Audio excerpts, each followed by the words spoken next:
C'est parti. Merci à tout le monde de vous être connecté et rendu disponible. On va tenter de faire tenir le meeting en 1h30, sachant que il y a un second meeting planifié sur le même modèle le jeudi 27 à 18h. Donc, si jamais vous avez des questions complémentaires, voilà, si vous souhaitez vous reconnecter, la connexion à ce meeting-là n'interdit pas de se reconnecter au meeting de jeudi en 8. Le déroulé, on va dire, approximatif du meeting va être tout d'abord quelques mots de notre président de la SIDPE, Méande, qui est connecté actuellement. Ensuite, on va vous présenter, vous rappeler en tout cas de manière rapide quel est l'échéancier d'une filière EDPE sur la session, sur une session qui démarre en octobre et qui se termine 1 an et demi plus tard. Ensuite, on entrera plus dans le vif du sujet où je demanderai à Eduardo de vous présenter la spécialité gestion des risques dans laquelle il a passé son titre d'ingénieur diplômé par l'État. Ensuite, Philippe Baudran vous présentera la spécialité logistique plus spécifiquement.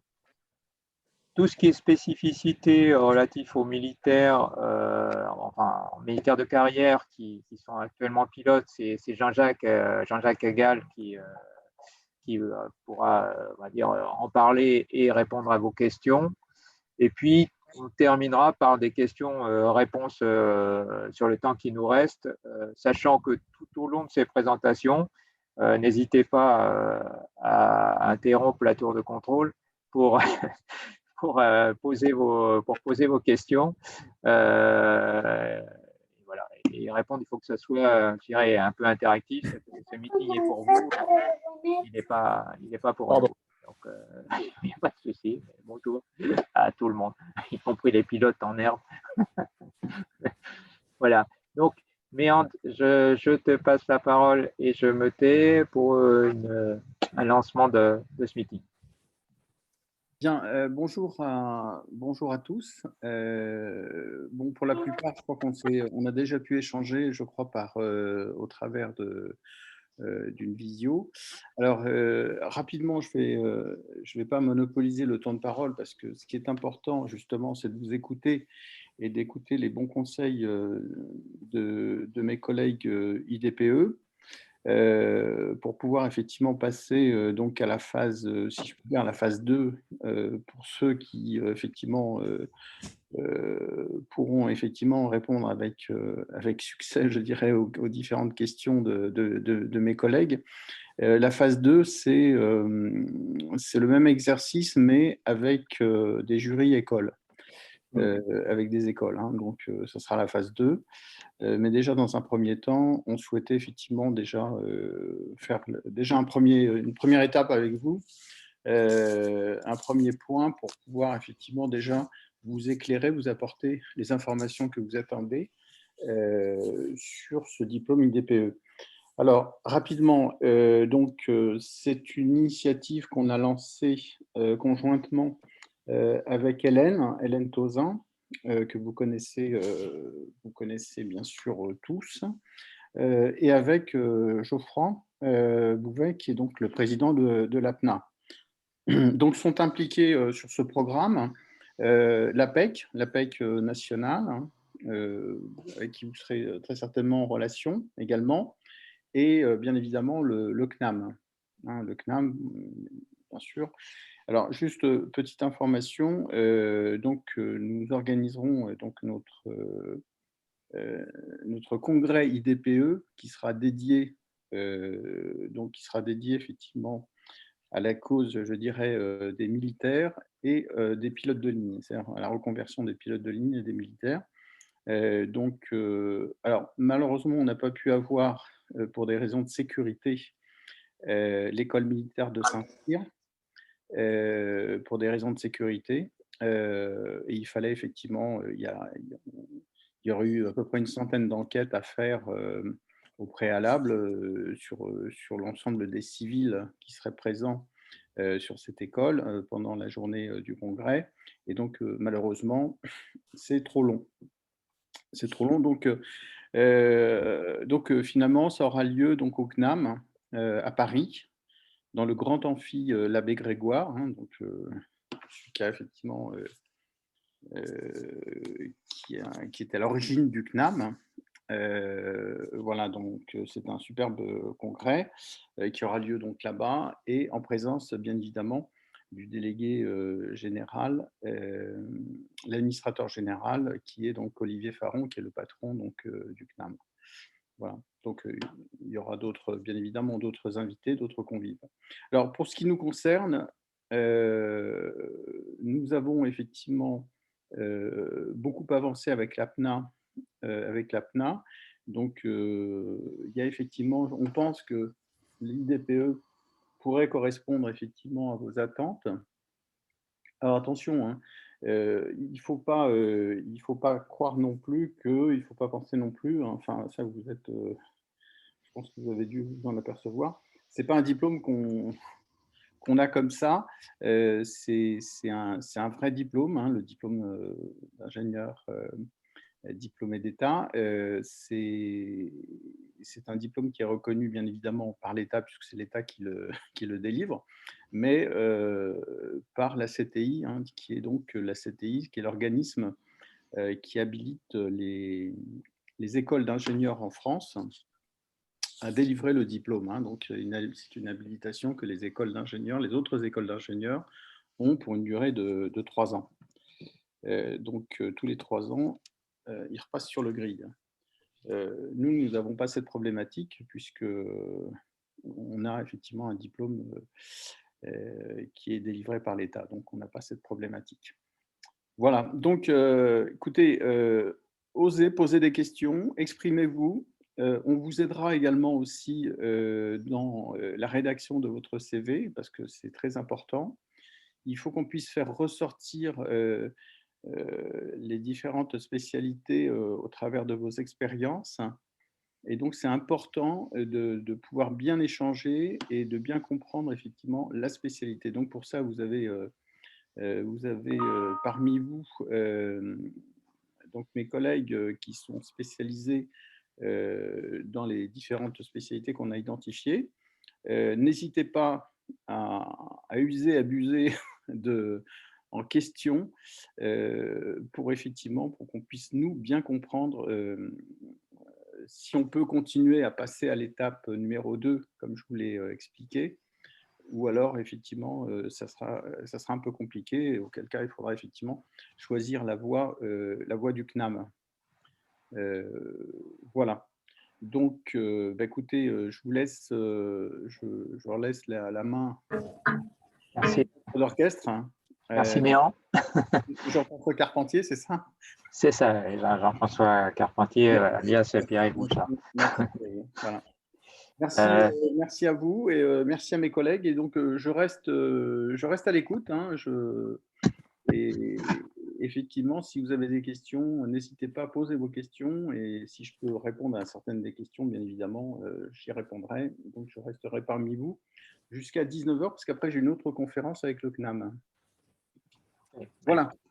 Nous, normalement, on devrait boucler à 19h30 si tout se passe bien. Pour l'instant, on est dans les délais. Donc, Daniel, si tu en es d'accord, je vais partager le slide du déroulé de la filière et je te proposerai de présenter un peu plus en détail toute cette filière. Donc, je vais partager mon écran et à ce moment-là, il devrait apparaître ce merveilleux.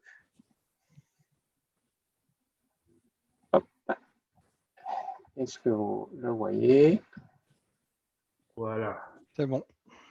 Donc, je te passe la parole, Daniel, si tu peux rapidement nous rappeler, remémorer comment tout ça se passe pour un Oui, rapidement, et puis le site sidpe.fr renseigne tout le monde également.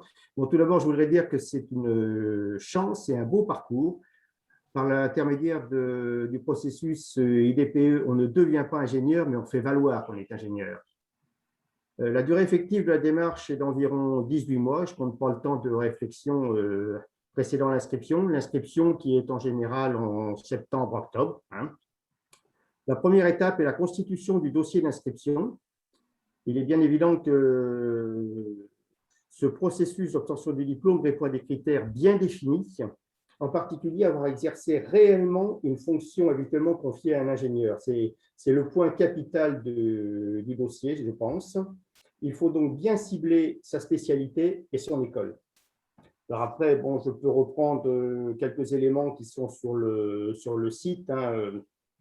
L'épreuve. Alors, une fois qu'on a établi son dossier d'inscription, l'école va accepter, va valider ou non cette inscription. Et si elle le valide, elle va vous convoquer un entretien pour lequel vous aurez été convoqué environ 1 mois à l'avance. Un entretien qui vous permettra de vous présenter, qui durera en gros 1 heure, c'est à préciser par l'école, partagé en 2 tiers, 1 tiers, c'est-à-dire 2 tiers de présentation, 1 tiers de questions. Et cette épreuve d'entretien a surtout le mérite de justifier vos 5 années d'expérience professionnelle et de justifier que vous avez exercé des fonctions d'ingénieur. Vous devez prévoir un support à projeter pendant l'entretien et vous pouvez apporter des documents qui concrétisent vos réalisations. Demandez à l'école la durée de l'épreuve. Alors, dans le mois qui suit l'entretien, le jury vous indique si vous êtes autorisé ou non à poursuivre le parcours. Bon, il faut savoir que si les règles n'ont pas changé, mais on pourra nous le dire, on a droit à 2 présentations. Oui. Ça reste ça. Hein? Oui. Voilà, merci. Donc, pendant l'entretien, il est aussi nécessaire de présenter son sujet de mémoire qui sera discuté avec le jury de l'école. Il sera discuté, éventuellement structuré, et c'est là où ça devient important. Donc, l'épreuve numéro 2 à laquelle vous aurez à faire face, c'est la rédaction du mémoire. Vous disposez d'environ 6 mois pour rédiger votre mémoire. Il faut l'adresser, il y a toute une procédure, il faut l'adresser à l'école par lettre recommandée avec arrêt. Alors, il faut savoir que ce mémoire, pour l'écrire, il y a des règles bien précises. Et là, je vous invite à bien vous reporter au guide pour la rédaction et la présentation. Parce qu'il est nécessaire de respecter les titres, les espaces, les majuscules, les non majuscules. Ça peut paraître très formel, mais c'est une condition sine qua non pour que le mémoire soit lu par tout le monde, suivant les mêmes critères et qu'il soit bien lu. Ensuite, donc, vous êtes convoqué pour pour soutenir votre mémoire. C'est une épreuve qui dure en gros 1h30. Là aussi, suivant la règle des 2 tiers, 1 tiers, c'est-à-dire que vous avez 1 heure de présentation et 30 minutes de questions. Ensuite, le jury de l'école vous dit, normalement, il vous dit s'il va transmettre sa décision au jury national. Et le jury national dispose, après de quelques mois, pour valider ou non votre obtention du diplôme. Vous en serez informé et la validation finale, ça apparaîtra au journal officiel. Bon, j'ai essayé d'être rapide pour ne pas prendre de temps sur la discussion qui me semble plus importante. Ce qu'il faut retenir, c'est que c'est en gros 18 mois et on ne devient pas ingénieur. Il faut vraiment avoir occupé des fonctions d'ingénieur pour prétendre à l'obtention de ce diplôme. Alors déjà, sur cette première partie, est-ce que vous avez des questions? Non. Bah, écoute, Daniel, tu étais parfaitement clair, a priori. Je n'ai pas voulu que ce soit trop long. Hein. Donc, bah, écoute, merci. Donc, on va arrêter ce partage s'il n'y a pas de questions par-dessus. C'est plus sympa. Juste pour rappeler, je rappellerai que le site sidpe.fr peut répondre à pratiquement toutes les questions. Alors après, Philippe a une question. Je vois qui lève la main. Oui, quand vous dites forcément, donc on n'est pas ingénieur puisqu'on n'a pas le titre. Et quand vous dites qu'on a exercé des fonctions d'ingénieur, c'est-à-dire que puisque normalement dans une entreprise, pour exercer des vraies fonctions d'ingénieur, il faut un ingénieur, donc c'est qu'il y a un certain nombre de fonctions qui peuvent être assimilées et vendues comme telles. Alors, le mieux, c'est d'obtenir des certificats des employeurs qui attestent que vous occupez une fonction d'ingénieur. Il y a aussi les feuilles de salaire qui peuvent l'attester ou la définition de la fonction proprement dite. Alors, je sais qu'il y a Geoffroy tout à l'heure Geoffroy Bouvet était connecté, je ne sais pas s'il l'est toujours, mais il y a effectivement aussi des équivalences par rapport à l'expérience que… Ah oui, je le vois là. Donc, Geoffroy, si tu peux réévoquer les équivalences existantes par rapport au métier de pilote versus ingénieur. Oui, tout à fait. Bonjour à tous. Donc, Geoffroy Bouvet, je suis le président de l'APNA. Et là, on trouve sur le site de la DGAC les équivalences en fonction des diplômes et de l'expérience pilote. Et donc, quand on a un ATPL complet, on se retrouve en équivalence d'un bac plus 4. Donc, ça permet de valider, de montrer aux écoles d'ingénieurs que le niveau qu'on a, ce qui n'est pas un diplôme, c'est une équivalence. Peut-être que je vous enverrai le lien à ce moment-là. Et vous trouvez ça, je vous envoie le lien. Okay, ça a répondu à votre question. C'est-à-dire que oui, une fonction de pilote de ligne suffirait à justifier un diplôme d'ingénieur ou il faudrait montrer des fonctions additionnelles? Si on devait ajouter, là on a un équivalent. Si on veut rentrer, celui qui n'a été que pilote en compagnie, il va falloir qu'il démontre qu'il a une connaissance de ce que c'est que la gestion des risques, qu'elle a le TEM, qu'il rentre dans cette démarche. Celui qui a eu des fonctions d'OSV, d'officier de sécurité des vols ou quelque chose d'équivalent, ou d'instructeur, je pense que ça sera plus facile à développer. Mais voilà, parce que quand on parle d'équivalence, on parle d'une équivalence en termes de diplôme. Et après, de toute façon, pour ce qui est si on avait une équivalence directe à un niveau d'ingénieur, ça serait peut-être plus simple. Là, l'idée, c'est que, ce que j'en comprends, c'est que les métiers de pilote, puisque visiblement, il n'y a pas qu'un métier de pilote, il y en a plusieurs, une multitude. Et certains ont des équivalences au niveau des diplômes. Et donc, du coup, ça permet de démarrer déjà d'un point de vue diplôme avec certains diplômes en équivalence. Daniel? Oui, je pense que ce qui vient d'être évoqué au niveau des équivalences, ça rentre parfaitement dans la conception, dans le montage du dossier, où on est dans les prérequis des études. Voilà. Tout à fait. Mais on n'est pas dans un diplôme, on est dans le prérequis des études. Et après, il faut montrer qu'on a exercé une fonction d'ingénieur. Oui, donc les prérequis effectivement des diplômes ne suffisent pas pour obtenir le diplôme ingénieur diplômé par l'État. Il faut démontrer qu'il a été exercé des activités qui sont habituellement exercées par des ingénieurs pendant au moins 5 années, c'est-à-dire on cherche à savoir s'il y a eu des activités de type conception, modélisation, abstraction, méthode de résolution d'un problème. C'est ça qu'on recherche, et essentiellement sur le domaine technique. C'est-à-dire qu'on ne peut pas mettre en avant qu'on a fait du management pendant 10 ans. Ce n'est pas la condition pour obtenir le diplôme d'ingénieur. Il faut d'abord démontrer un aspect technique. Donc, moi-même, je participe dans plusieurs jurys sur Toulouse.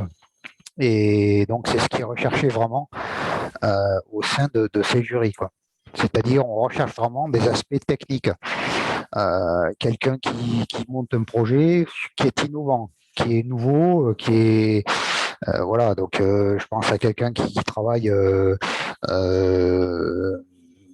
dans les îles au niveau de la Réunion. En fait, il a mis en place un système pour capter l'eau dans une région où il n'y avait pas d'eau. Donc, c'est complètement nouveau. Donc ça, c'est ce qui est recherché. C'est-à-dire que l'application de procédure, concrètement, ne permet pas d'obtenir en fait les conditions requises. Donc c'est tout l'intérêt aussi de ce meeting, c'est justement par les personnes qui vont intervenir et qui vont vous parler de ce qu'elles ont vécu professionnellement. Eduardo pour la partie gestion des risques, et a priori gestion des risques est une spécialité qui a attiré l'attention de beaucoup d'entre vous. Donc ça va être assez important d'écouter ce qu'il a à dire, même si sa spécialité de gestion des risques s'applique à un domaine qui n'est pas forcément le vôtre, mais on fera forcément l'équivalence. Ensuite, côté logistique, il y a Philippe qui interviendra et qui vous parlera de son expérience aussi, etc. Donc peut-être ce que je vous propose, c'est que justement, on passe, Eduardo, si tu es prêt à prendre la parole sur la partie gestion des risques et nous présenter un petit peu comment tu en es arrivé là, et enfin, je veux dire, sur cette filière et les sujets que tu as pris, enfin bref, un petit peu toute ta vie d'ingénieur DPE. Très bien.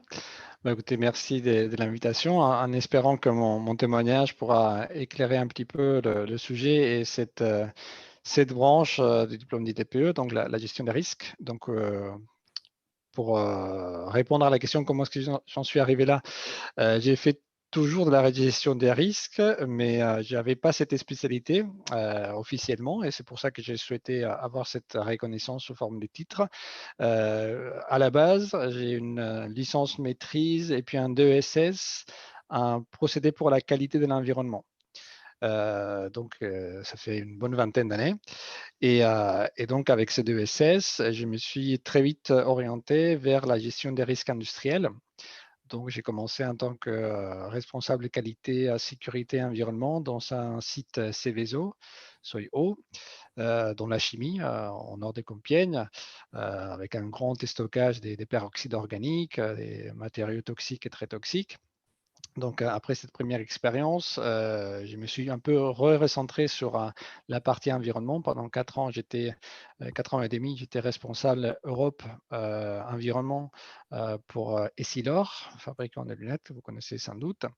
Et toujours voilà, avec des thématiques liées non seulement à la préservation des ressources et à la gestion de la pollution, mais aussi liées à la gestion des risques, avec la gestion des risques incendie, avec toutes les quantités de solvants qu'on consommait, avec la gestion des risques liés aux déchets dangereux, très dangereux, enfin toute une panoplie des gestions de risques liées à ça.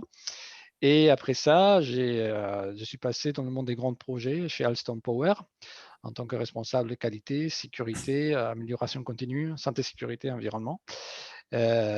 Pour les projets des barrages hydro, sans périmètre Europe, Moyen-Orient et Afrique. Donc, j'ai passé 3 ans et demi dans cet univers des grands et moyens projets. Et en 2011, ça commence à faire, mais bon, je suis passé dans l'aéronautique, mais pas du côté des pilotes. J'étais dans le côté des fabricants, dans une entreprise qui s'appelle Lisi et qui est fournisseur de premier rang pour des compagnies comme Safran, qui était leur premier client, Airbus, Boeing, etc. Donc, avec un périmètre d'une vingtaine d'usines dans le monde, j'étais le directeur santé, sécurité, environnement et risque industriel. Et à mi-parcours de cette dernière expérience, je ne suis plus dans cette société. Aujourd'hui, comme vous voyez sans doute à l'écran, je fais partie des Geodis. Je suis le directeur du groupe Geodis, directeur santé, sécurité et sûreté. Donc, quand j'étais chez Lisi, comme je vous disais, je m'occupais également de cette dimension risque industriel. Et je souhaitais avoir cette reconnaissance aussi sous forme de diplôme de cette autre compétence, parce qu'à la base, je suis arrivé à la gestion des risques professionnels par les biais de l'environnement. C'est une fonction que vous connaissez peut-être, hein, c'est le typique HSE qu'on appelle santé, sécurité et environnement, qui combine très souvent au sein des entreprises ces 3 facettes, que ce soit au niveau des usines, au niveau du terrain, comme ensuite au niveau de la coordination corporate. Donc voilà, c'est cette curiosité, cette ambition d'avoir cette reconnaissance de cette autre facette, de cette autre compétence.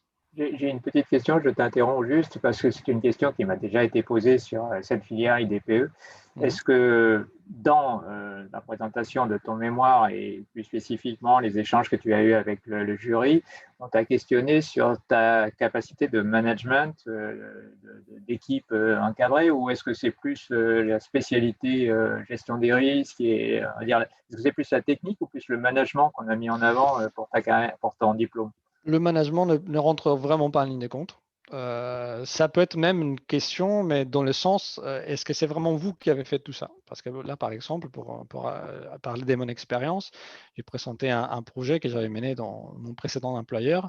Sur 5 ans, un peu plus, j'avais mené donc une démarche de conformité des machines. On avait un parc des machines, de plusieurs milliers de machines sur une vingtaine de sites industriels sur 12 pays différents.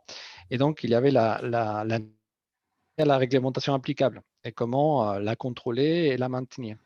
Et donc, la question qui m'était posée, c'était de très clairement définir ce qui relevait de mon action et de mon expertise et par rapport à ce qui aurait pu être mené par mes équipes. Parce qu'effectivement, j'avais une équipe hiérarchique, enfin, que j'ai gérée en direct, et puis un réseau fonctionnel dans les différents pays et dans les différentes usines. Et il faut être très clair quand on explique qu'est-ce qu'on fait et qu'est-ce qu'on a pu faire dans ces distinguos entre ce qu'on a fait soi-même et ce qui a pu être fait par les équipes qu'on peut manager. Et ça, évidemment, c'est vraiment un critère important et primordial dans le choix que vous ferez de la spécialité et puis du sujet. C'est vraiment ta capacité de présenter quelque chose que vous avez vraiment fait vous-même. Il faut arriver à trouver un sujet sur lequel, lié à votre spécialité, à la spécialité choisie, que vous avez déroulé, sur laquelle vous avez pris des initiatives, enfin, pris une position quelque part d'ingénieur, c'est-à-dire qu'il y avait un problème. Vous avez proposé des solutions et parmi ces solutions, vous avez choisi une de ces solutions. C'est un peu l'idée. Tout à fait. Est-ce que sur la gestion des risques, quelques personnes, ça leur a amené des questions ou est-ce que vous voyez déjà des sujets sur lesquels vous pourriez partir, sur lesquels vous demandez si ça peut coller ou pas? Je ne sais pas si quelqu'un veut prendre la parole. Il y a Hélène Tozin qui nous a rejoint. Bonjour Hélène. Bonjour Hélène. Oui, bonjour à tous. Je ne veux pas interrompre, mais moi, par exemple, j'ai une sortie de gestion de risque, par exemple, une descente d'urgence. Comment vous gérez une descente d'urgence et ensuite de remettre ça dans la gestion du risque, dans son enveloppe, dans le domaine de vol qu'il va falloir ramener au sol. C'est un cas assez concret, avec toute la chaîne de valeur en fait. Des opérations à l'arrivée, j'en sais rien, s'il y a eu les passagers derrière étaient passage entre guillemets, la police à l'arrivée, etc. Comment vous l'avez géré?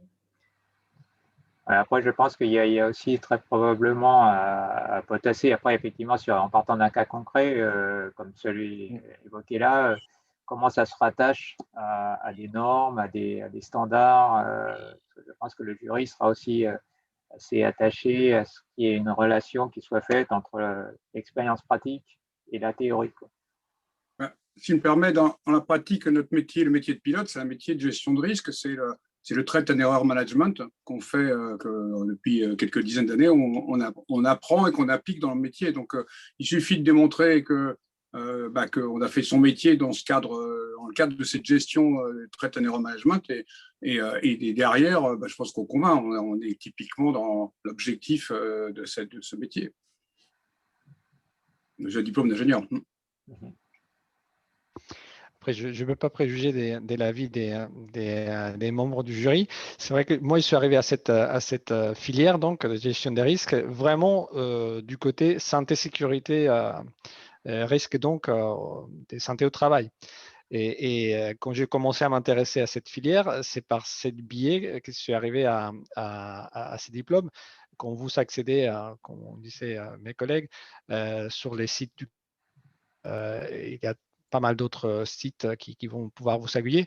Mais quand vous allez chercher des informations sur le site du CNAM et que vous recherchez cette filière gestion des risques, tout de suite, vous allez avoir un lien avec les différentes unités d'enseignement qui sont plus ou moins liées à ces diplômes. Donc, si vous passez pas par le biais de diplômes d'État, mais par la filière CNAM, ils vous font la liste carrément des unités d'enseignement qui sont requises et sont vraiment très orientées à santé et sécurité au travail. Après, côté CNAM, on a Anne Razet qui est le contact privilégié de côté CNAM et qui justement prend tous les dossiers et les analyse et apporte son conseil vu côté CNAM, avec la possibilité éventuellement de diriger vers des PE ou vers les bancs d'école professionnelles CNAM. Sans doute l'avis de cette personne qu'il faudrait recueillir pour avoir une réponse concrète à cette question. Oui. Ok. Est-ce que d'autres points vous souhaitez évoquer autour de la gestion des risques avant que l'on passe peut-être au sujet suivant? Oui, Anthony. Oui, bonjour. En fait,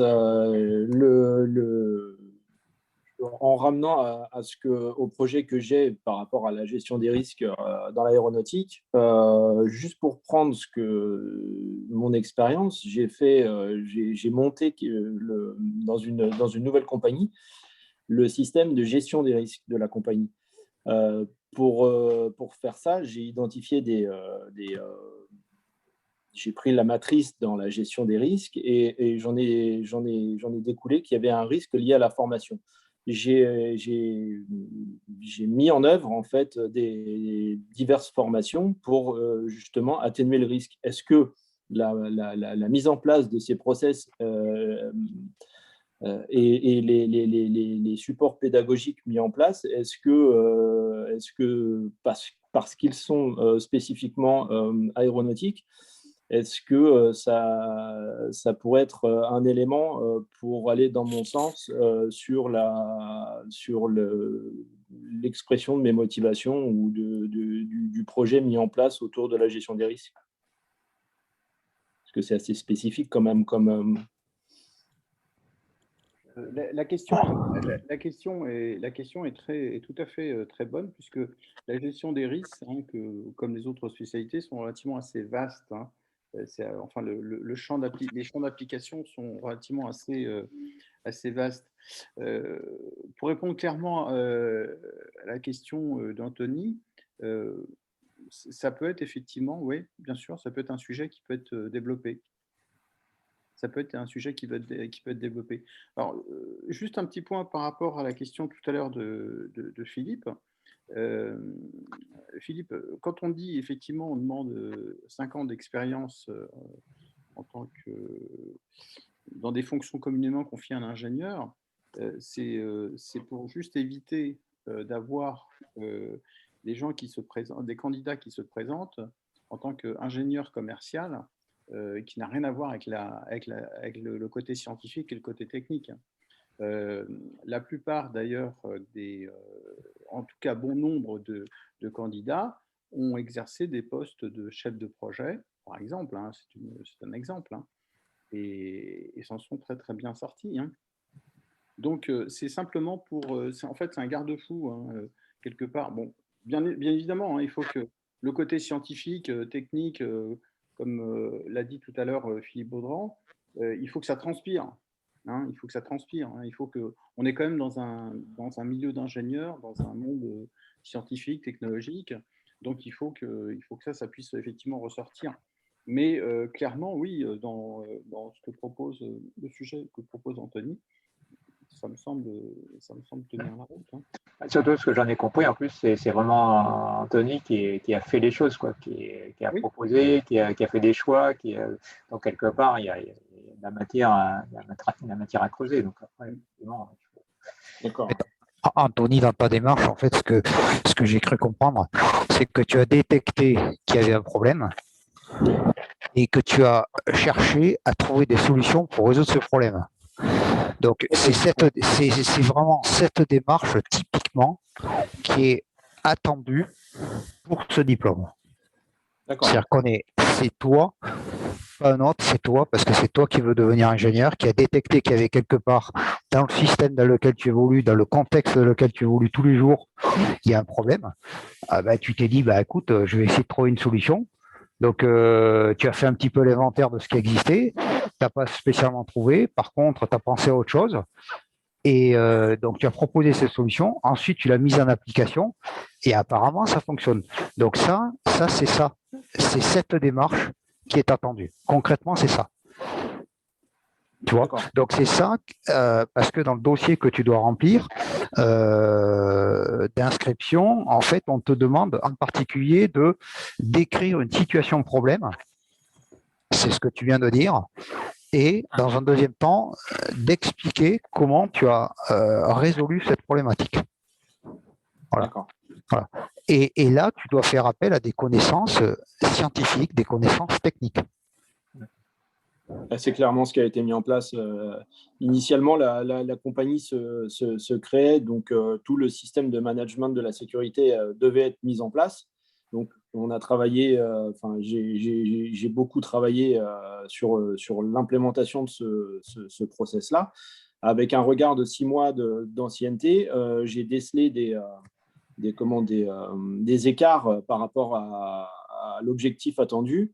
Et dans ce sens-là, avant qu'il y ait un risque trop important d'accident ou d'incident, j'ai mis en place justement les formations de type vol à haute altitude avec des rappels d'aérodynamique, des choses comme ça. Et ça, j'ai encore tous les supports.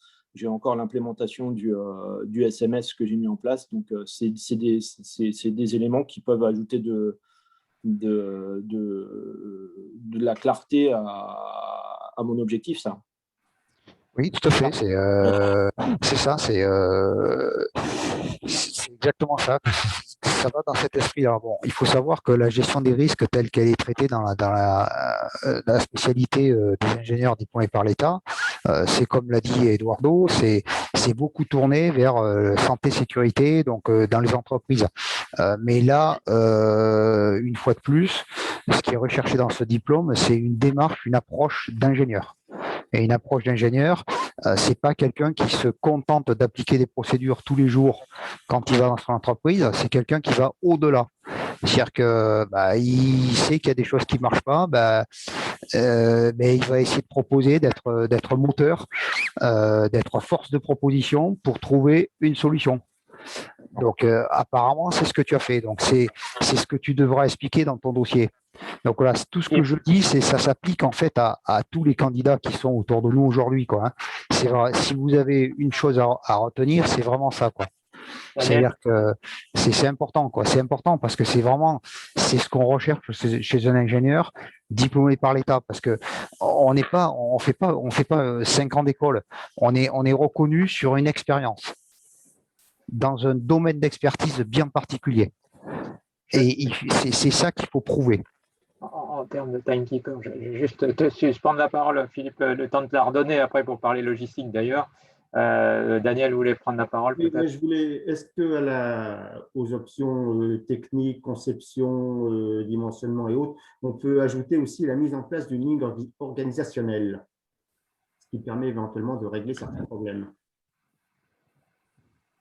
Définir le schéma organisationnel d'une entreprise. Oui, c'est un sujet de mémoire, quoi. Est-ce que ça pourrait intégrer un sujet de mémoire? Est-ce que ça pourrait en être un? Après, c'est pas le sujet central, mais je pense que ça peut forcément en faire partie. Oui. Enfin, c'est mon point de vue. Mais... c'est un outil, si tu veux, qui va aider à trouver une solution finale, quoi. L'organisation. Voilà.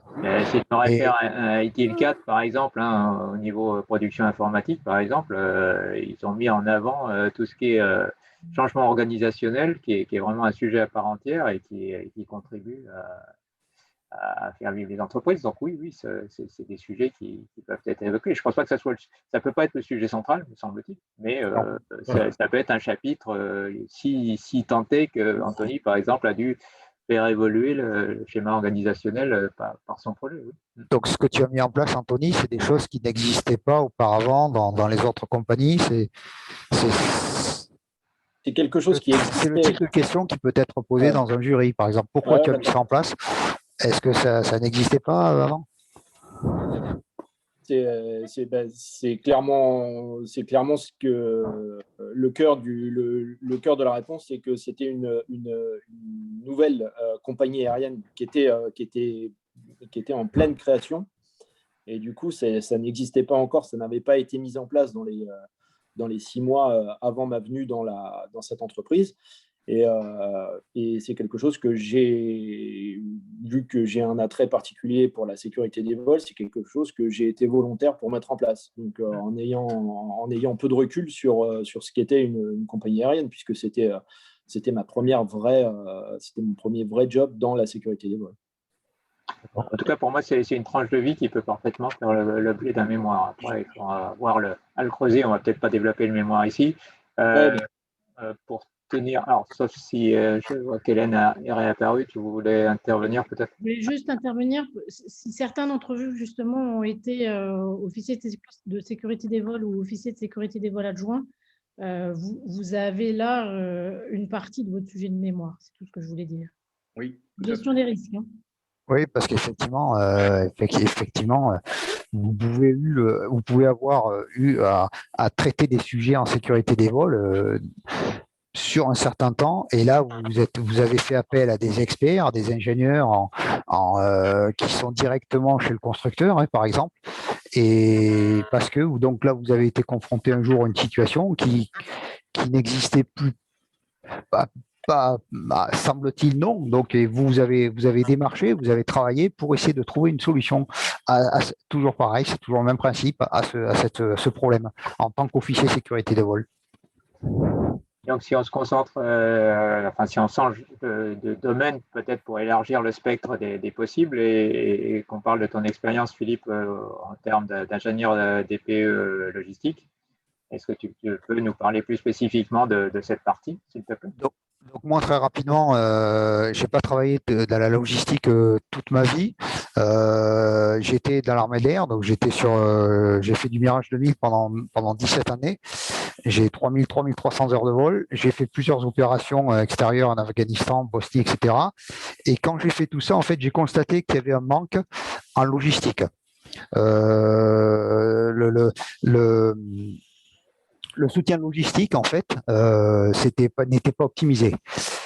J'ai constaté à plusieurs reprises qu'il y avait des manques, plusieurs déficits.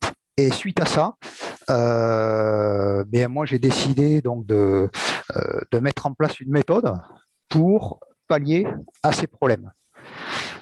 Voilà. Donc ça a été le sujet de mon mémoire. C'est de la logistique en fait qui s'applique dans l'armée de l'air, hein, c'est-à-dire qu'en fait l'objectif c'était de fournir à cet escadron de chasse en temps réel, quand il en avait besoin, tous les moyens nécessaires, que ce soit des moyens matériels ou des moyens humains, pour accomplir la mission. Voilà. Et voilà.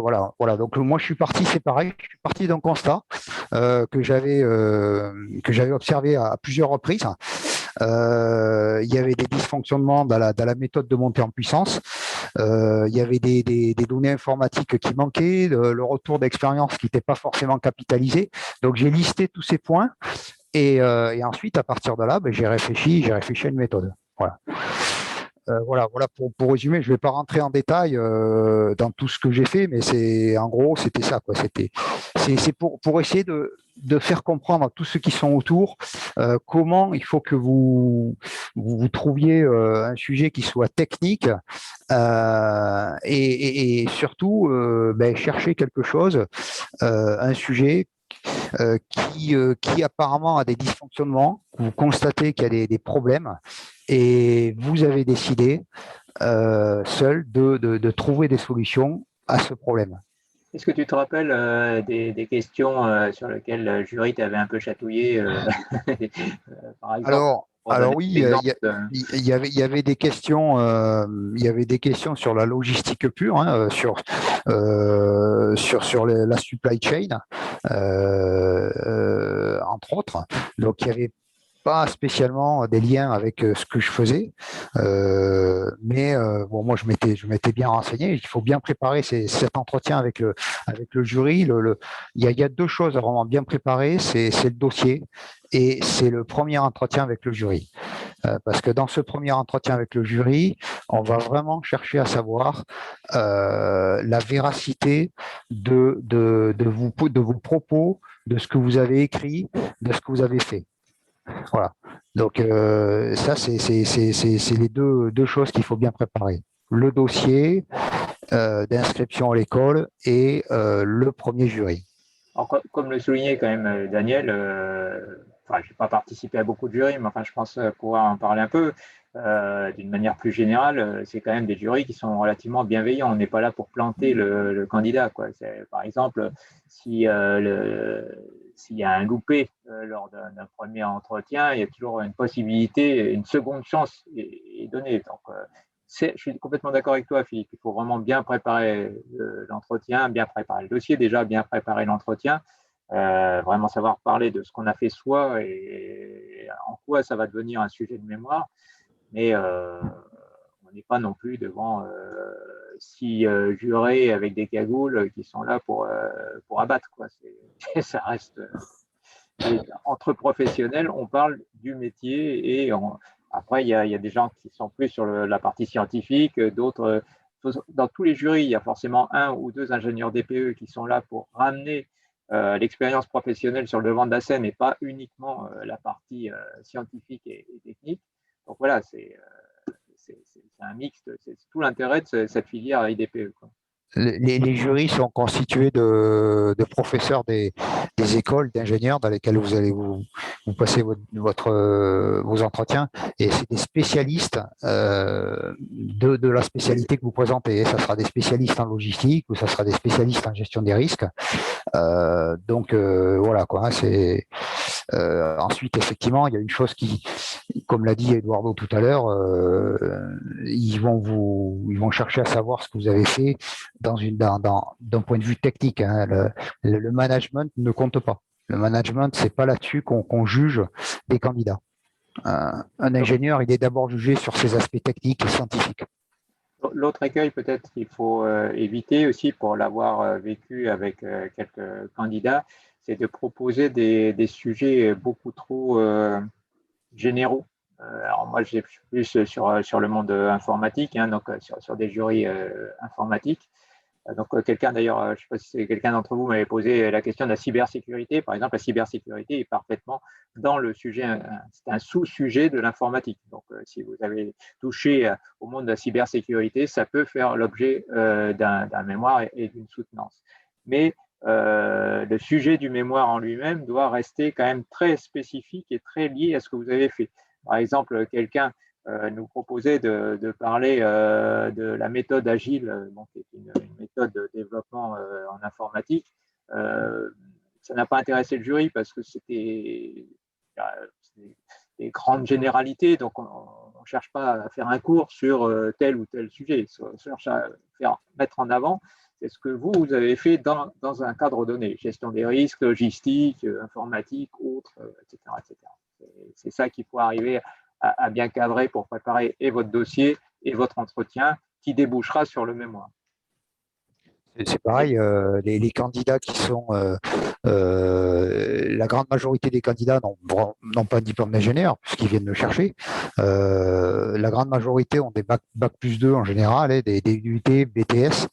Et très souvent, en entreprise, en fait, ce qui se passe, c'est qu'en montant en compétences et justement en trouvant des solutions à des problèmes comme ça, au fur et à mesure qu'ils progressent, qu'ils grandissent de leur entreprise, mais il s'avère qu'en fait, ils ont dans leurs équipes des ingénieurs. Donc, ils dirigent eux-mêmes, ils ne sont pas ingénieurs, mais ils dirigent des ingénieurs. Donc, ça aussi, c'est quelque chose de très important. Quand on n'est pas soi-même ingénieur et qu'on dirige des équipes d'ingénieurs, voire même, moi, j'ai déjà eu des candidats qui dirigeaient même des gens qui avaient des docteurs en physique ou en chimie, alors qu'eux-mêmes, ils avaient juste un DUT ou un BTS, mais comme ils étaient montés en compétences, ça prouve aussi qu'on a en fait suffisamment de savoir faire pour devenir ingénieur. Ouais, Voilà, ça, c'est un cas particulier, puisque a priori, la très grande majorité d'entre vous, je dirais même 99%, vous êtes tous pilotes. Donc, voilà. Quoique, vous pouvez aussi, en tant que commandant de bord, vous pouvez avoir un copie qui lui-même a fait l'ENAC. Et quoique ceux qui ont fait l'ENAC, en fait, ne sont pas forcément ingénieurs, quoi. Il faut le savoir aussi. En fait, ils ont un niveau classe prépa, mais ils n'ont pas le diplôme d'ingénieur. Daniel, tu voulais prendre la parole? Oui, je voulais, parce qu'un ingénieur, il fait une conception, mais est-ce qu'on ne doit pas aussi le laisser dans un cadre économique? Parce qu'on peut concevoir tout ce qu'on veut, mais si c'est irréalisable ou horriblement cher, on perd la fonction de l'ingénieur pour certains domaines. Oui, c'est ça, ça doit rester quelque chose. Je pense que pour moi, il faut aussi que ça reste dans le cadre économique. Alors, je pense, oui, tu as parfaitement raison, Daniel. Idéalement, c'est de faire des gains. C'est-à-dire qu'on regarde la situation, on fait une photographie de l'actuel, on fait un scan. Et après, on se pose la question, est-ce que je l'accepte? Non, je n'accepte pas la situation actuelle.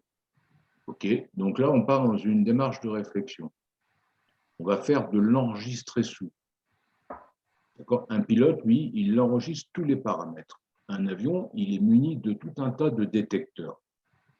Ces détecteurs vont permettre justement aux ingénieurs et techniciens de maintenance, une fois l'avion posé, de faire une analyse de qu'est-ce qui ne va pas. Ça va donner lieu à des interventions. Donc oui, faire des gains, ça c'est le rêve, mais déjà éviter et stopper toutes les pertes. Ça, c'est la première mesure que se doit de faire un ingénieur. Là, on voit le spécialiste ligne qui parle. Non, et voilà, oui. Et un ingénieur, lui, pourquoi est-ce qu'il veut devenir ingénieur? Pourquoi est-ce qu'il en a déjà la fibre dans l'estomac, dans le cerveau, dans tous les autres organes? Bien, c'est qu'il a envie d'innover. Il n'a pas envie de faire tout de suite un copier-coller de ce qui existe, qui va bien, parce que quoi qu'il ne faut pas l'ignorer, mais il a envie d'innover. Donc, il a scanné toute sa situation. Voilà, moi, j'ai fait des audits flash dans différentes sociétés. Quand je dis flash, c'est-à-dire que je suis capable de dessiner, de maîtriser une entreprise, de regarder tous les trafics, tous les flux des personnes, des matières, des produits, les camions qui rentrent et qui sortent. Et je dis, mais OK, c'est quoi ça? Et après, je me dis, non, tu tolères? Non, je ne tolère pas. Donc, je prends des décisions que si je mets des racks, si je rajoute des quais pour charger, décharger, si mes racks, je peux peut-être travailler en 3D, je vais installer des convoyeurs pour améliorer justement le pick pack, ce qu'on appelle le pick pack ship, qui est très célèbre chez Amazon, dans le domaine de la logistique du B2C. Je ne sais pas si vous avez peut-être déjà vu des reportages, on ne va pas arriver à ce niveau-là. Mais tout ça, c'est réfléchi. Il y a des ingénieurs qui réfléchissent là-dessus. Voilà. Dans le domaine de la logistique, et la logistique qui fait aussi appel au domaine de l'informatique. Voilà. Donc tout ça, il faut savoir qu'un préparateur de commande chez Amazon, il est scanné. Le patron, son boss, sait combien de colis il a piqué. Et après, il va lui dire à la fin de la journée, c'est pas mal, tu es dans les clous, ou alors il va falloir que tu te bouges, parce que tu ne vas pas rester là. Alors, ça permet peut-être effectivement de faire le lien avec certaines expériences que vous pouvez peut-être avoir eues dans. Tout à fait. Mais l'objectif, c'est regarder l'avant, réfléchir, et ensuite décrire un certain nombre de solutions. On n'est pas forcé d'aller dans des grands chantiers. Il y a ce qu'on appelle les quick savings, c'est-à-dire tiens, si je fais ça, si j'inverse le couteau et la fourchette, oui, ça marche, j'améliore ma productivité et j'ai rien acheté. D'accord? Voilà. Donc moi je vous parle en tant qu'ingénieur en génie industriel. C'était en 2004.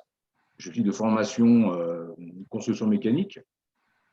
Et puis en 2014, parce que je me suis beaucoup intéressé moi au domaine ce qu'on appelle le Lean Manufacturing et le Lean Six Sigma, je me suis intéressé au chantier d'amélioration continue.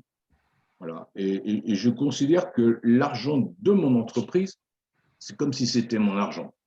Voilà. Donc, si je peux éviter de le dilapider et si je peux faire des économies pour mon entreprise, c'est fantastique parce que peut-être qu'à la fin, je récupérerai une prime. Et j'ai été donc certifié par l'École des mines de Paris, chef de projet Greenbelt.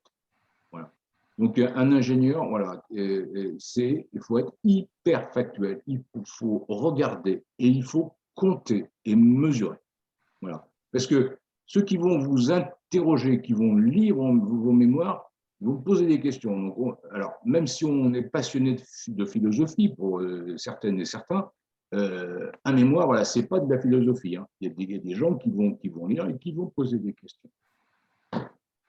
Et Jean-Jacques, tant que tu as la parole, est-ce que tu peux faire aussi élargir le spectre des possibles avec tout ce qui est carrière militaire qui peuvent aussi permettre d'avoir des débouchés et des possibilités de mémoire ou d'expérience professionnelle, en tout cas, par Jean-Jacques et peut-être. Oui, je vais vous donner quelques mots. Jean-Jacques, excusez-moi, oui. Parce que je vais devoir vous quitter.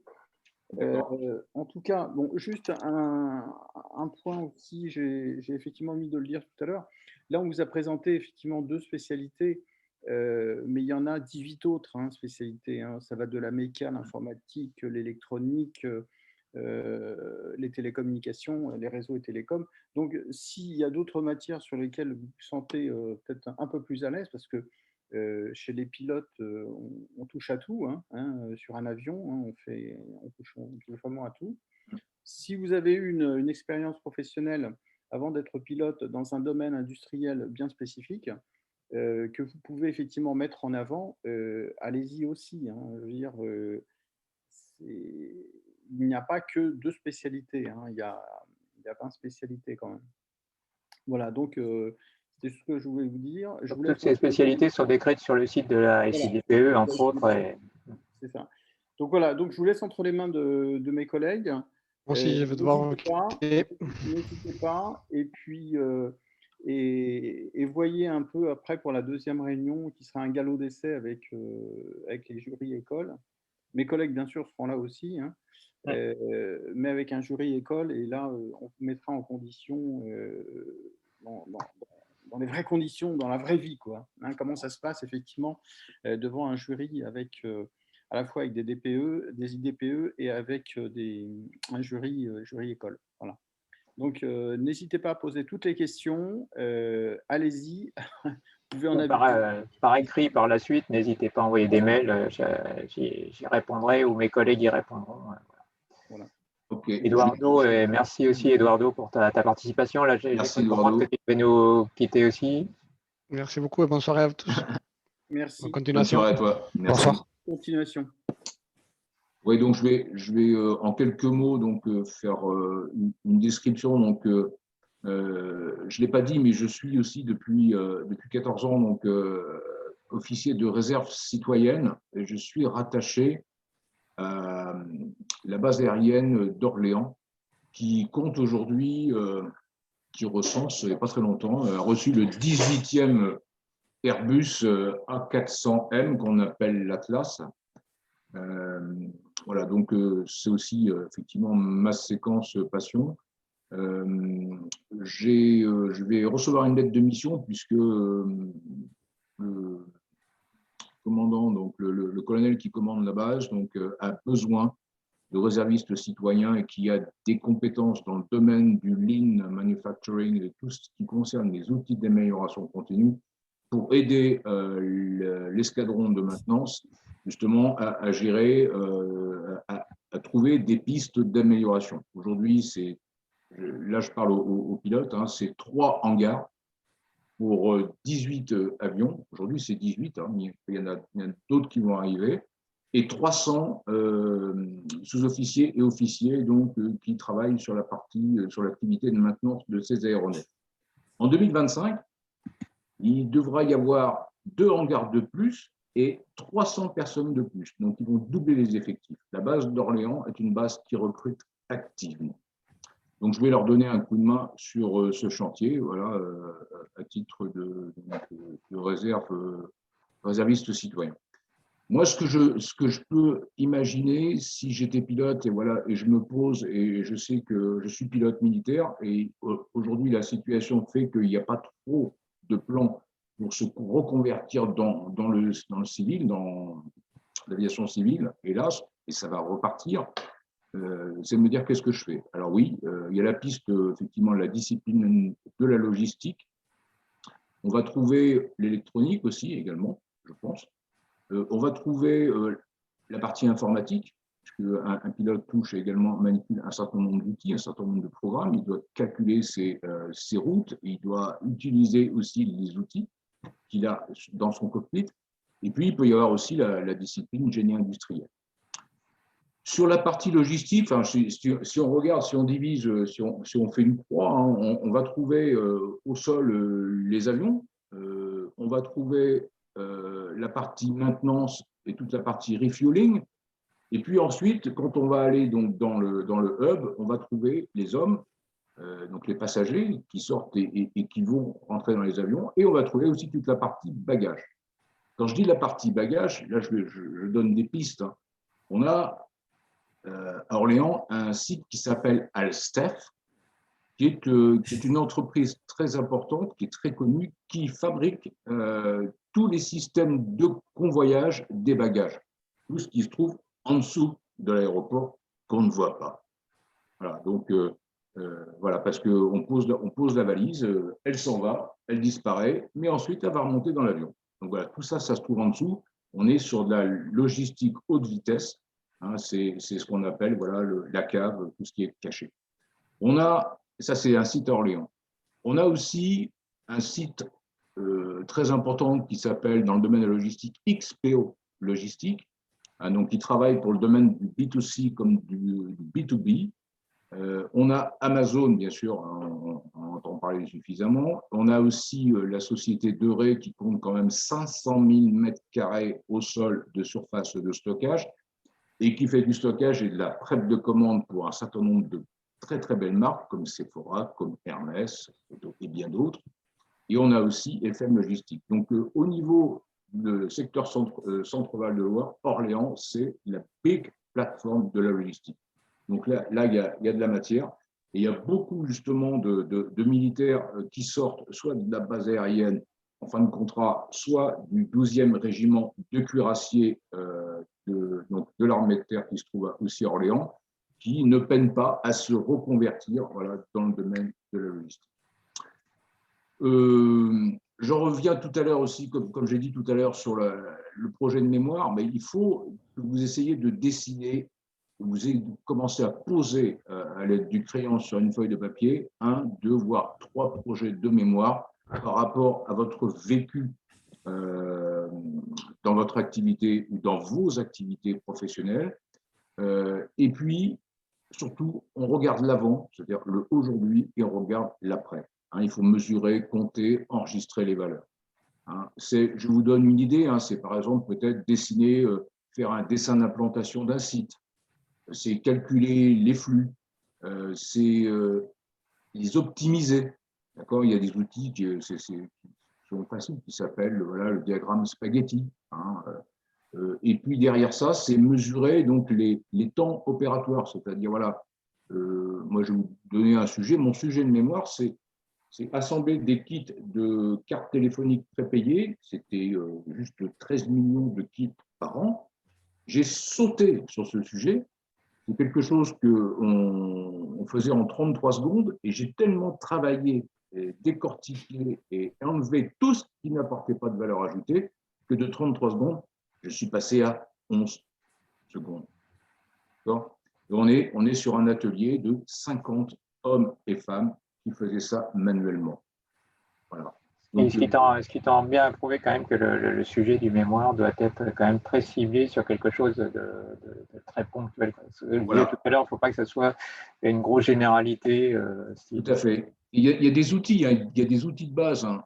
Un homme normal marche à la vitesse moyenne de 4,8 km par heure. Donc, s'il part du bout du hub, il va jusqu'à là, il y a 900 mètres. Ah, zut, il a oublié son tournevis, il va falloir qu'il revienne.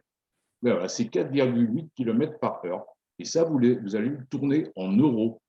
Voilà. Eh bien, si vous lui mettez ici un tournevis et là-bas un tournevis, il n'aura plus besoin d'y aller. D'accord? Donc, il faut vraiment être factuel et mesuré. Il y a aussi, bien sûr, on veut gagner en productivité. OK. Mais le plus important, c'est quoi? Comme l'a dit tout à l'heure mon ami et collègue spécialiste de tout ce qui est HSE. C'est premièrement, c'est que chacun et chacune rentre à la maison en pleine forme, en pleine santé. Donc, c'est l'objectif, c'est 0 accident de travail. D'abord ça. Et ensuite, on va parler de qualité. Il faut 0 plainte des clients. Okay, parce que si on améliore, si on diminue le temps, mais qu'on crée de la non-conformité, le client, il va gueuler, puis il va demander un remboursement, il va demander une correction, il va demander des avoirs. Et là, le compte d'exploitation, d'accord? Donc, c'est sécurité, qualité, et ensuite, oui, on va parler de productivité. Ça, je pense que ça pourrait être un sujet qui me vient à l'esprit, parce que je pense que quelquefois, en tant que commandant de bord, il y a des décisions à prendre qui impliquent des conséquences commerciales, voire je sais pas, l'annulation d'un vol, ou faire rentrer tout le monde à la maison, etc. Et ça peut, si tant est qu'on ait eu cette expérience et apporter peut-être, je sais pas, une démarche particulière ou une approche. Ça peut, par exemple, faire pour moi un sujet qui serait peut-être à creuser. Quand on en parlait, ça me fait penser, j'essaie d'imaginer ce que c'est que le métier de pilote, parce que je ne connais absolument pas.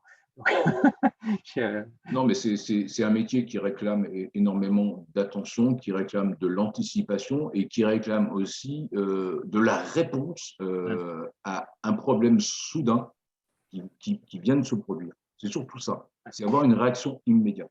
Voilà. Si je peux compléter aussi, quelque chose qui est très important dans cette démarche, si vous décidez d'entreprendre, c'est vraiment le chantier qui est à mener de reconstruction des CV, parce que on en a déjà parlé un peu, mais c'est vrai que les CV tels qu'ils sont constitués à l'heure actuelle sont des CV très orientés monde du pilote de ligne pour les pilotes de ligne, par les pilotes de ligne, etc.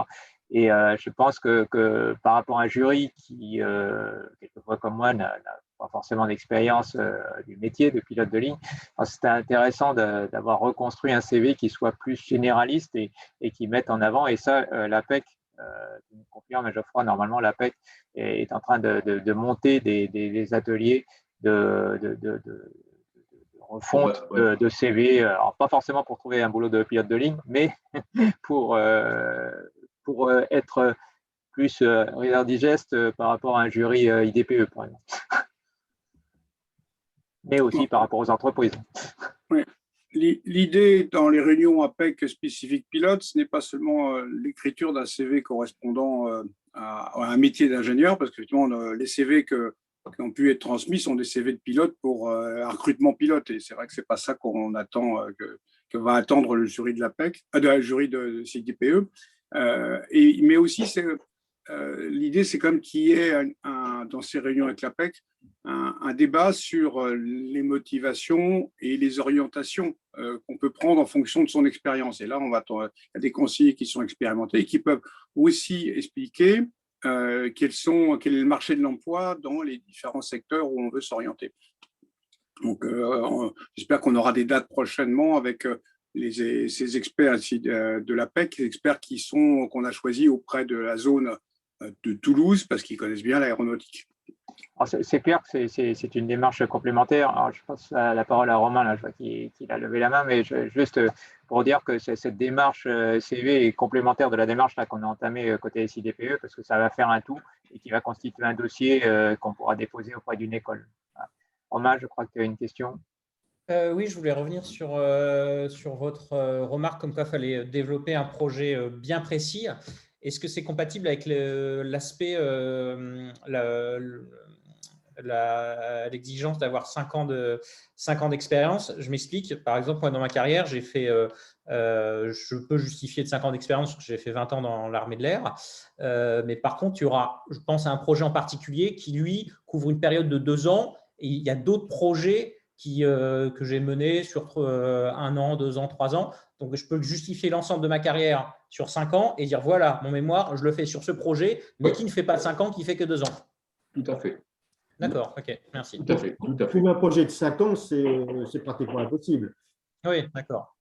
Ok. Quelque chose d'ailleurs auquel on attache relativement d'importance par rapport à ces sujets de mémoire. Alors bien évidemment, il ne faut pas qu'il fasse 5 ans, c'est la carrière en tant qu'ingénieur qui doit couvrir 5 ans au moins. Mais le mémoire, lui, voilà, il dure ce qu'il dure. Par contre, il y a 2 points qui sont primordiaux et que j'ai appris d'ailleurs assez dernièrement. C'est que ça doit être un sujet qui est terminé au moment de la soutenance. Donc, si c'est quelque chose qui est en cours, il faut impérativement que le jour de la soutenance, le projet soit terminé. Ça, c'est une demande express et obligatoire. Et deuxièmement, s'il y a plusieurs sujets à choisir, il vaut mieux choisir celui qui est le plus récent. Souvent, c'est celui qui est le plus récent qui est privilégié parce que c'est celui qui a le plus de matière dont on a le plus de matière en tête, quoi. Si on remonte à 7 ans, 8 ans en arrière, 10 ans en arrière, bon, c'est audible, mais quelquefois, ça pose des problèmes de mémoire. Après, ce n'est pas de mémoire en tant que rédaction, mais de mémoire humaine.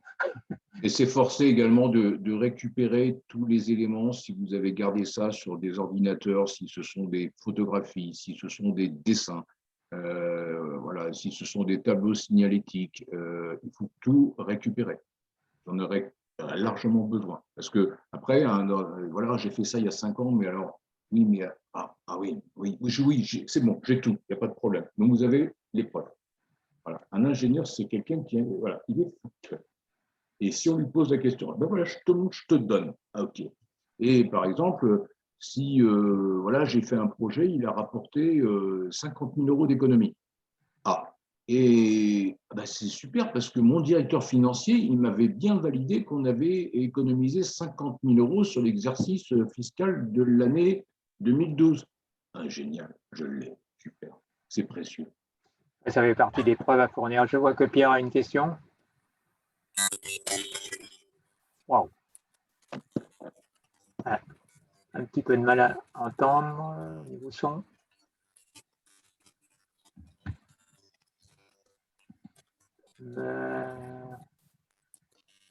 Je n'ai pas de son. Peut-être que vous pouvez passer par la discussion pour poser la question. Je la retranscrirai parce qu'on ne vous entend pas. Peut-être lui mettre un mot. Oui, un mot sur la partie discussion. Oui. Non, on entend un grésillement. Oui, en texte. Parce que,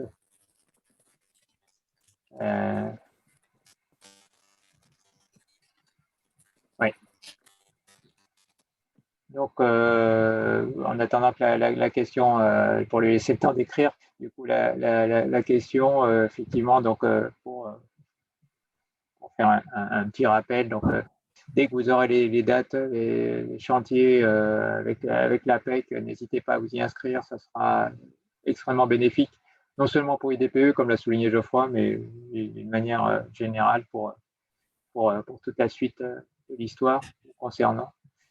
Ça, c'est une chose. Et puis ensuite, voilà, creuser dans son expérience des sujets auxquels vous avez participé. Une fois de plus, c'est vraiment le point crucial. C'est le revers de la médaille de la branche de la filière IDPE par rapport à la filière CNAM ou autre école en formation professionnelle. C'est que certes, on ne retourne pas sur les bancs d'école, mais par contre, il faut avoir eu une expérience suffisamment personnelle et qui a apporté une approche d'un niveau ingénieur, et c'est ça qu'il faut creuser. C'est ça le point crucial de la filière IDPE, c'est vraiment de trouver le sujet qui mettra en avant sa réalisation. Et ça.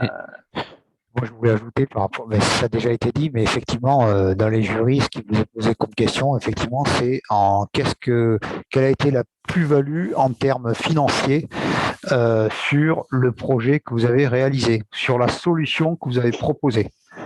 Ça, c'est une question qui revient tout le temps. Parce que voilà, aujourd'hui, l'aspect financier est extrêmement important.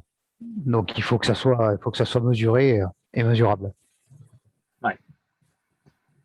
Oui, tout à fait. Alors, je vois que Pierre est en train d'écrire sa question, je pense toujours. Peut-être Romain, une question avant celle de Pierre. Oui, désolé, j'en ai encore une question à Philippe parce que j'hésitais également entre gestion des risques et logistique. Paradoxalement, sur ma carrière, moi, j'ai fait peut-être tous les domaines sauf le OSV. J'ai fait l'instruction, le Fleet Technical Pilot et puis forcément de la logistique. Et de ce que je regardais, de ce que j'essaie de repérer dans les écoles d'ingénieurs en dépose de dossier, j'ai l'impression que j'espérais que logistique, ça soit logistique au sens le transport, donc transport aérien, mais j'ai l'impression que c'était souvent les diplômes qui préparent, c'est logistique au sens supply chain, comme tu as dit. Donc, je ne sais pas exactement que regroupe ce terme logistique, par exemple, si on dépose un diplôme pour être IDPE logistique au CNAM. Est-ce que c'est logistique au sens approvisionnement en ressources matérielles, ce qui du coup n'est pas mon cas, ou est-ce que c'est logistique au sens le transport? Non, c'est logistique au sens support matériel, soutien, supply chain, quoi. D'accord, donc c'est pas le transport. Ok, merci. Non. Le transport est inclus dans les moyens qui permettent dans la chaîne logistique, si tu veux. Mais voilà, quoi, c'est ça, quoi. C'est un sens supply chain, quoi. C'est-à-dire que l'objectif, c'est de la logistique, hein, c'est de fournir au bon moment et au bon endroit un besoin précis, quoi, hein, c'est ça la définition. Donc c'est vraiment ça, quoi. Donc effectivement là-dedans, vont être inclus des moyens de transport en particulier. D'accord. Ok, merci. Je ne sais pas si Pierre a réglé son problème de son ou si la question est très longue, mais je ne la vois pas apparaître non plus. Donc, ah, voilà, oula, effectivement, elle était très longue. Alors, je vais donc vous la lire. De la même manière que le précédent participant, j'ai travaillé 9 ans en bureau d'études en compagnie aérienne, mais je n'ai toutefois que 2 ou 3 sujets où je saurais démontrer mon innovation qui n'ont représenté que quelques mois de travail. Par ailleurs, il n'y a pas d'apport financier à proprement parler, mais un gain d'ergonomie et de sécurité, ce qui rend l'évaluation avant-après délicate à chiffrer. Autre question, est-ce que l'apport de témoignages auprès des principaux utilisateurs de ces projets peuvent contribuer au dossier? Question de Pierre. Oui, ça peut Oui. Effectivement. Pardon Philippe, je t'ai coupé la parole. Oui, moi je pense qu'effectivement, je vois si tu as travaillé en bureau d'études en compagnie, ça c'est un point positif.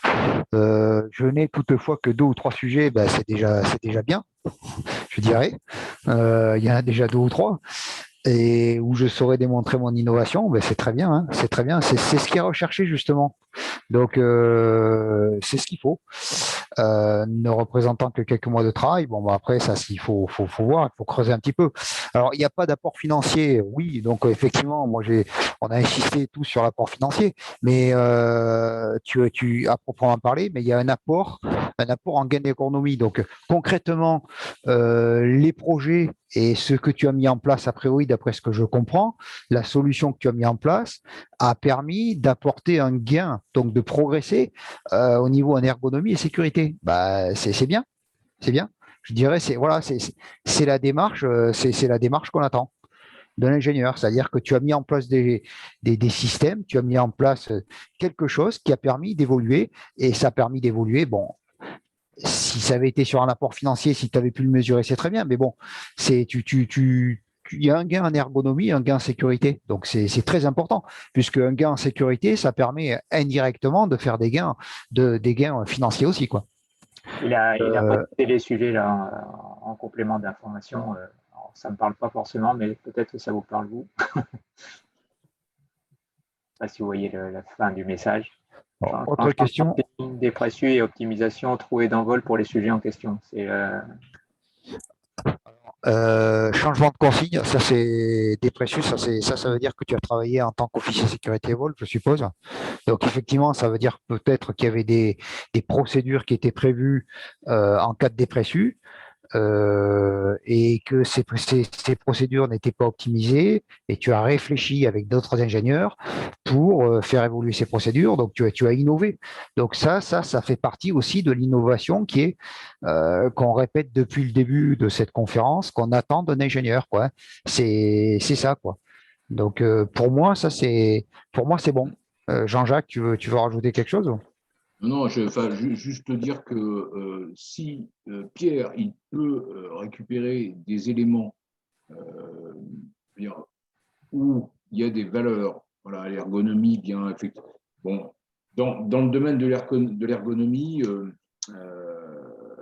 veux dire, par exemple, je prends mon verre, ben voilà, j'ai mis 1 seconde et demie pour prendre mon verre, il était à 40 cm. Mais il peut aussi être par terre, donc il faut que je me baisse. Là, je suis concret. D'accord? Donc, si je suis pompier, je prends ma perche et puis je me mets comme ça. Donc, je montre la position physique de l'individu. Et derrière, les conséquences, donc les risques, bah, il peut avoir mal. Parce que s'il a mal, bah, qu'est-ce qui va se passer? Il va avoir un arrêt de travail. Aïe, aïe, aïe. C'est dur, un arrêt de travail. Voilà. Donc ça, il faut qu'il puisse récupérer ces données pour les comptabiliser, et qu'à partir du moment où il a installé une nouvelle procédure ou un nouveau schéma, eh bien, je veux dire n'importe quoi, de 17 arrêts de travail, il passe à 3. C'est fantastique. Je pense que voilà. ce qui est intéressant aussi, c'est par rapport à ces changements de consignes, si on parle de ça, c'est aussi de mettre en avant tout le processus qui a fait qu'il y a eu une proposition, il y a eu une étude, une proposition, une validation et une mise en production quelque part de ces consignes, j'imagine. Et donc, toute cette démarche de la conception jusqu'à la mise en production peut aussi faire l'objet d'une partie du mémoire, parce que ça fait partie d'une démarche effectivement qualifiée entre guillemets d'ingénieur, d'aller de la conception, design, conception jusqu'à la mise en production. Alors l'important aussi, c'est qu'à partir du moment où un ingénieur, voilà, il a un certain nombre d'idées, il en a testé 3. Il s'intéresse à 20% des sujets qui font 80% des problèmes. Il ne faut pas se tromper de cible aussi. Il ne faut pas aller chercher le petit truc où on n'y va qu'une fois par mois. Ça ne sert à rien, ça. On prend du 20-80. Il a posé donc son idée, il a tout mesuré, il met en place son nouveau schéma. Ça fonctionne, ok, super, il change de projet, il va avoir un autre projet. L'objectif derrière, c'est que ce qu'il a mis en place, ça reste, comme on dit en anglais, dans le 5e S, hein, sustainable, d'accord? Il faut que ça reste pérenne. Voilà. Et pas que, ben voilà, je me retourne et puis, ah ben non, finalement, ils ont décidé de faire quelque chose de différent de ce que j'ai conçu. Ah non, l'objectif, c'est de convaincre aussi. C'est ça qui est super important, c'est de convaincre. L'idée, il faut la vendre. Hein. Vous prenez la parole et vous avez toute votre équipe autour de vous. Et vous avez posé la question, qui veut le changement? Et là, vous avez tout le monde qui lève la main. Ah, super. Qui veut changer? Et bien là, vous en avez que 2. Et puis, 3e question, qui veut gérer le changement? Et là, tout le monde se cache. D'accord? Il ne faut pas oublier qu'on reste français à la base. On ne va pas aborder les sujets politiques et sociaux, s'il te plaît, là, pour l'instant. On arrive un peu au terme de ce premier meeting. Hélène, Geoffroy, je ne sais pas si vous souhaitez peut-être apporter une petite conclusion à ce meeting sur la suite des choses et sur comment le déroulé va s'enchaîner derrière ce meeting, le suivant et les autres prévus. Oui, moi peut-être en complément, je voudrais, parce que j'ai changé du coup de carrière, hein, j'étais pilote pendant 23 ans et puis il a fallu que je change de carrière. Suivez un peu votre intuition aussi, c'est important. Donc, comme a dit Méandre, allez voir ce qu'il y a comme spécialité SIDPE et faites ce qui vous plaît, parce que de toute façon, vous allez revenir en poste, on l'espère tous, hein. C'est juste what if, si jamais ça stoppe, à un moment ou à un autre, vous aurez votre diplôme d'ingénieur dans votre poche. Donc, la vie continue. Donc, ça, je crois que c'est extrêmement important. Geoffroy, tu as autre chose? Non, nous, juste dire que nous, on est à la disposition à l'APNA de ceux qui ont besoin. On va continuer à assurer la logistique et n'hésitez pas à poser les questions et de revenir vers nous. Voilà. Oui, c'est clair. Le point central de toute cette démarche, c'est vraiment l'APNA. L'APNA autour de laquelle gravite la SIDPE, c'est ce soir. Il y a l'APEC, on en a parlé. Il y a le CNAM. Voilà. On n'a pas parlé d'IFURTA, je crois, ça fait aussi partie des possibilités dont on a parlé pendant les meetings précédents. C'est aussi une autre possibilité. Voilà. Donc, on est toujours, on va dire, avec vous. Point central de communication, l'APNA, Geoffroy et ses collègues. Si vous avez des questions concernant la branche IDPE, je dirais que je suis aussi peut-être le point central de communication. Maintenant, vous avez côtoyé, vous avez, on va dire, croisé Jean-Jacques, Philippe, Daniel, j'oublie personne. Voilà, n'hésitez pas à les contacter ou à me demander de leur transmettre un message si vous avez des questions complémentaires au-delà de ce meeting. Et si vous avez d'autres questions qui nécessitent un échange, il y a jeudi en 8 à 18h une deuxième session de ce spectacle. Donc, si vous avez apprécié le spectacle, n'hésitez pas à en venir. Et si vous avez surtout des questions pour votre projet. Voilà. En tout cas, merci à tout le monde, participants et ceux qui nous ont écoutés parler. J'espère qu'on a répondu à une partie de vos questions. Bonne fin de soirée. Et puis, il y a Anthony. Merci. Anthony. Ouais, juste histoire de finir clairement. La suite alors à donner si on a déjà un projet qui semble établi ou en tout cas en bonne voie, on contacte directement la SIDPE ou... Oui, c'est ça. Donc, vous avez normalement les coordonnées de la SIDPE. Vous passez... alors, ce n'est pas la SIDPE, qu'on soit clair. Nous, on n'est qu'une association des ingénieurs diplômés par l'État. Donc, ce n'est pas nous qui décidons de quoi que ce soit. Là, on est là pour vous accompagner. Donc, on va regarder votre proposition. Et comme l'a souligné Méande tout à l'heure, l'étape suivante, ça sera de la confronter avec une école qui probablement soutiendra la spécialité, puisqu'il y a 42 écoles qui au niveau français, qui soutiennent cette démarche IDPE, et il y a plusieurs dizaines de spécialités. Donc, toutes les écoles ne soutiennent pas toutes les spécialités. Le CNAM est le point central, bien évidemment, mais on peut aussi parler de l'ESSIer, on peut parler de l'ENAC, on peut parler, voilà, enfin, bref, il y a pas mal d'écoles qui soutiennent. Donc, là, l'idée, c'est, dans la démarche, effectivement, passez-nous votre projet, vos idées de projet, on en discute entre ingénieurs, je dirais, pour voir qui est le plus à même de répondre à votre projet. Et tout de suite, derrière, on essaie de voir si le dossier est présentable sur une école. Voilà. Super. Qui arrive.